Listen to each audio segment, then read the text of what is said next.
quixen plasmar varias formas de ser nas persoas nestes artigos que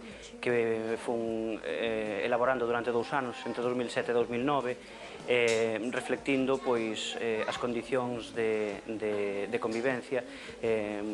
nunha sociedade, neste caso pequena, como é a nosa local, pero que sería extrapolable a calquera sociedade. O que pasa que, ao ser máis pequena, quizáis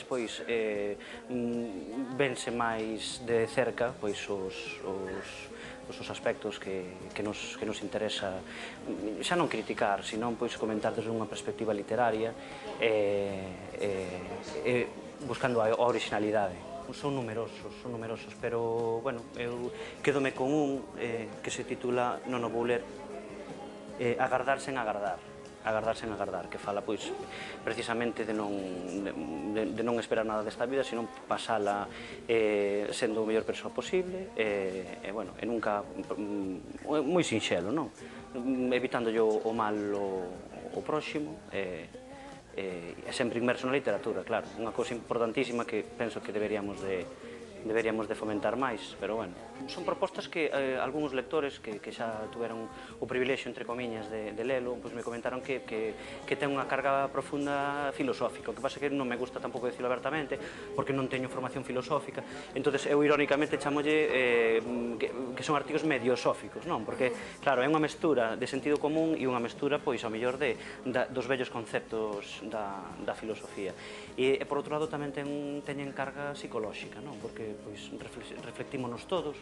e de feito están asinados por personaxes ficticios precisamente para eso, para facer a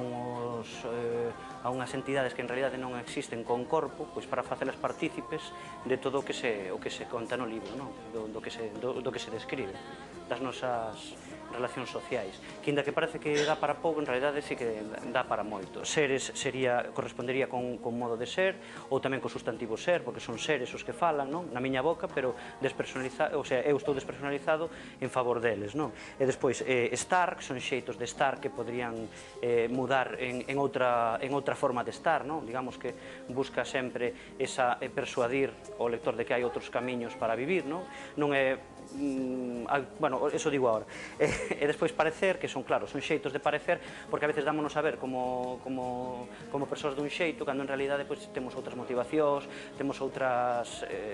defectos que en realidade estamos encubrindo. De aí seres, estares, pareceres. Relecturas que cada un pode aportar a súa, porque penso que dá para eso. Sin ánimo de ser pretensioso, penso que con cada lectura que se teña, con aproveitamento que se lle pode sacar interpretación, e esa é unha interpretación moi boa, a de 3 persoas en cada autor que fala. Hoxe en día, digamos que hai que facer certo funambulismo para compaxinar a docencia coa literatura, pero, inda que quero máis a literatura que a docencia, sei que a docencia é o meu traballo, teñolle profundo respeto e procuro tamén non desatendelo, facelo o mellor posible. Era hora de salir do armario, entre comillas, enseñarse como somos en realidad, non?